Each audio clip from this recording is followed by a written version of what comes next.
Hello friends, welcome back to our channel.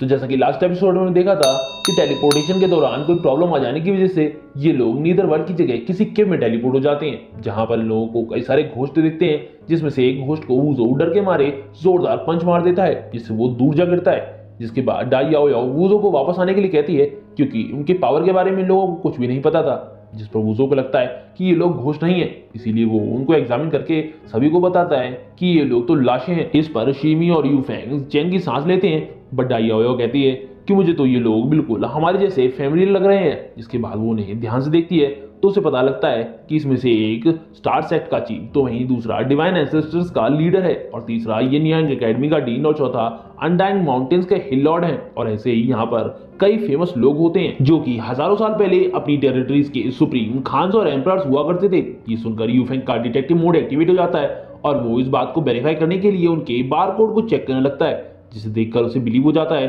कि die याओ याओ सही कह रही है। इसीलिए वो घबरा जाता है, क्योंकि अगर इनके साथ ऐसा हुआ है तो पता नहीं उनके साथ क्या होगा। जिसके बाद डाई याओ याओ बताती है कि ये लोग हजारों साल पहले ही गायब हो गए थे, जिसकी वजह से इनसे जुड़े सभी क्लैंस पूरी तरीके से डिस्ट्रॉय हो गए। जिस पर वूजो से पूछता है तो फिर ये अचानक हमारे सामने क्या कर रहे हैं, और ऐसा कौन है जो इन्हें मार सकता है। जिस पर डाई याओ याओ बताती है कि इन्हें किसी इंसान ने नहीं मारा है, क्योंकि ये लोग इतने ज्यादा पावरफुल हैं कि ये लोग पूरे कॉन्टिनेंट पर भारी पड़ सकते हैं। इन लोगों की बात को सुनकर यूफेंग को लगता है कि ये लोग बहुत ही ज्यादा एंशिएंट है, इसीलिए इनके पास बहुत सारे ट्रेजर्स भी होंगे। इसीलिए वो एक स्केलेटन के पास जाने लगता है। ये देखकर सभी लोग उसे रोकते हैं, बट जैसे ही यूफेंग उसे टच करता है तो वो पूरी तरीके से एशेस में बदल जाता है, यानी कि वो पूरी की पूरी राख बन जाती है उसकी। ये देखकर बेचारा यूफेंग घबरा जाता है और उसे लगता है कि उसकी पावर अचानक से बहुत ही ज्यादा बढ़ गई है। जिस पर डाई याओ याओ यूफेंग को पीटते हुए उससे कहती है कि यहाँ पर ट्रैप हो सकते हैं, और अगर तुम्हारी वजह से कोई भी ट्रैप एक्टिवेट हो गया तो हम सब तुम्हारी वजह से मारे जाएंगे।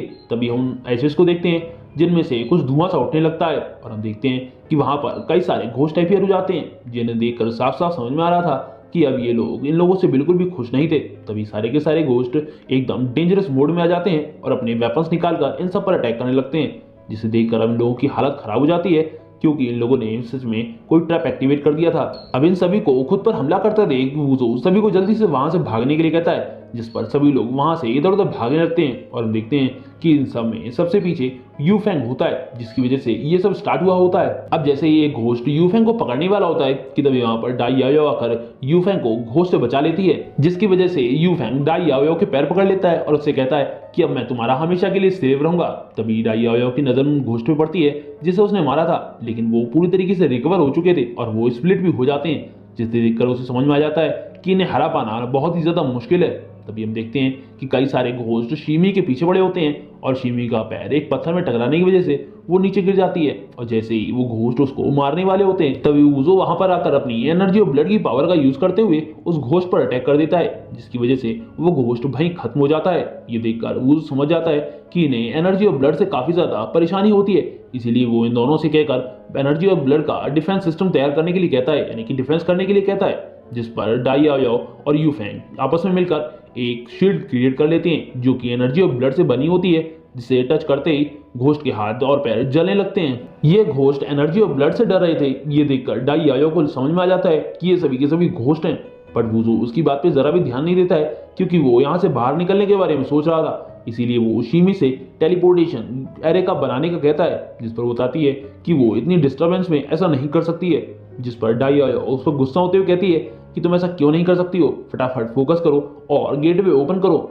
और हम देखते हैं कि डाई याओ याओ वूजो से कहती है कि तुम्हें कुछ जल्दी करना होगा, क्योंकि अगर हम लोग ऐसे ही अपनी पावर का यूज करते रहे तो हम लोग यहाँ वैसे भी मारे ही जाएंगे। जिस पर वूजो सोचने लगता है कि अगर ये घोस्ट एनर्जी और ब्लड से डरते हैं तो उसे इसका बहुत जल्दी इंतजाम करना होगा। तभी उसे याद आता है कि उसके पास तो रीइंकार्नेशन बाउल है, जिसमें काफी सारी एनर्जी और ब्लड स्टोर है, इसीलिए वो उसका यूज करने का डिसाइड कर लेता है। इसके बाद वो उसकी पावर को यूज करने लगता है, और जैसे ही उसकी पावर एक्टिवेट होती है तो हम देखते हैं कि घोस्ट भी समझ नहीं पाते हैं कि आखिर ये कर क्या रहा है। जिसके बाद हम वूजो को देखते हैं जिसकी बॉडी अब ग्लो कर रही होती है, इसीलिए अब वो उनको खत्म करने के लिए अपनी पावर को उनकी तरफ रिलीज कर देता है। और जैसे ही वूजो अपनी पावर को अनलिश करता है तो हम देखते हैं कि वो सारे के सारे घोस्ट एक एक करके खत्म होने लगते हैं और उनकी डस्ट भी नहीं बचती है। ये देखकर डाई याओ याओ सोचने लगती है कि वूजो बहुत ज्यादा पावरफुल है, मैंने ये सोचा नहीं था कि वूजो के अंदर इतनी ज्यादा टेरिफाइंग पावर्स होंगी। जिसके बाद हम वूजो को देखते हैं जो कि अपनी एनर्जी और ब्लड की पावर को वापस से अपने पास बुला लेता है, क्योंकि अब उसका काम खत्म हो चुका था। वूजो की इतनी पावर को देखकर यू फेंग सरप्राइज होते हुए वूजो से उसका ऑटोग्राफ मांगने लगता है, जिस पर वो कहता है कि तुम्हें सरप्राइज होने की कोई जरूरत नहीं है, ये तो मेरी नेचुरल पावर है। और हम देखते हैं कि वूजो का आधा एनर्जी लिक्विड खत्म हो चुका होता है, जो कि उसने स्टोर किया होता है। अब यू फेंग शिमी से टेलीपोर्टेशन एरे एक्टिवेट करने के लिए कहता है, जिस पर वो भी ऐसा करने लगती है। तभी हम यू फेंग को देखते हैं, जिसके सामने एक रेड बॉल सी पड़ी होती है, जिसे वो उठा लेता है। और हम देखते हैं कि इसमें एनर्जी और ब्लड स्टोर होता है, जो कि शायद घोस्ट के मरने से इन्हें मिली थी। जिसे देखकर डाई आयो बताती है कि ये तो ओरिजिनल ब्लड है। ओरिजिनल ब्लड का सुनकर वूजो डाई आयो से इसके बारे में पूछता है, जिस पर बताती है कि ये ब्लड की प्रीमोडियल फॉर्म होती है और यही ब्लड का ओरिजिन होता है। साथ ही साथ बताती है कि ये ब्लड सभी जीव जंतुओं और हेवेंस और अर्थ हर एक जगह पाया जाता है, और बताती है कि ये एक लेजेंडरी ट्रेजर होता है। आइए सुनकर ये सभी लोग खुश हो जाते हैं, क्योंकि इन्हें अब लेजेंडरी ट्रेजर मिलने वाला था और इनको एक जैकपॉट लग गया था। तभी वूजो उस ओरिजिनल ब्लड को शिमी को देने लगता है, जिस पर वो इस बात के लिए मना कर देती है और कहती है कि अगर आप ना होते तो हम लोग अभी तक जिंदा भी नहीं होते। जिस पर डाई आयो और यू फेंग वूजो की बात से एग्री करते हुए शिमी को उस ओरिजिनल ब्लड को लेने के लिए कह देते हैं, क्योंकि यहाँ पर और भी कई सारे घोस्ट हैं जिन्हें वो हंट करके इसे कलेक्ट कर सकते हैं। यू फेंग और डाई आयो की ये बात सुनकर शिमी खुश होते हुए रोने लगती है और उन सभी का शुक्रिया अदा करने लगती है। जिसके बाद वो उस ओरिजिनल ब्लड को एब्जॉर्ब कर लेती है, और एब्जॉर्ब करने की वजह से अब वो पोस्टनेटल स्टेज की लेवल 5 को भी अचीव कर चुकी थी। जिसे देखकर शिमी इतनी ज्यादा खुश हो जाती है कि वो थैंक यू बोलते हुए वूजो के गले लग जाती है। और हम देखते हैं कि इसकी वजह से उसकी चेस्ट वूजो की चेस्ट से टच होने लगती है, जिसकी वजह से वूजो के खून में जबरदस्त उबाल आने लगता है। और हम देखते हैं कि वूजो की हालत कुछ ऐसी हो जाती है।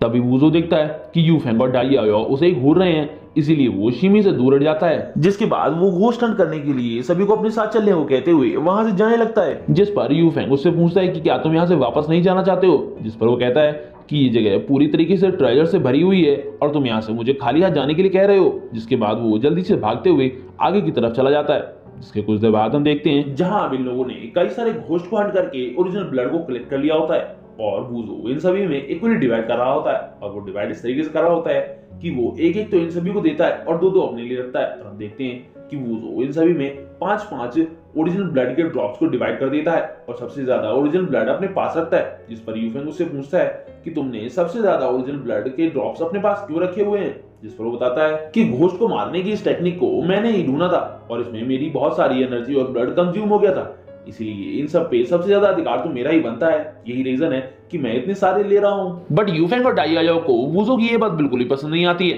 क्योंकि उन्होंने भी काफी ज्यादा एफर्ट्स किए होते हैं। जिस पर अब वूजो की टॉप फैन शिमी बोलती है कि ये मास्टर जू बिल्कुल ही ठीक कह रहे हैं, इन्हें तो और भी ज्यादा शेयर मिलना चाहिए। जिस पर अब वूजो उसकी पीठ थपथपाते हुए कहता है कि केवल तुम ही हो जो मुझे अच्छे से समझती हो, ये दोनों तो मुझे हमेशा ही अपसेट करते रहते हैं। हम देखते हैं कि यू फेंग और डाई आयो को अब वूजो पे बहुत ज्यादा गुस्सा आ रहा होता है, इसीलिए वो दोनों हाथों से उन्हें मिडिल फिंगर दिखाने लगते हैं। और इसी के साथ ही एपिसोड यहीं खत्म हो जाता है। वीडियो पसंद आई हो तो लाइक शेयर और कमेंट करना ना भूलें। Thanks for watching.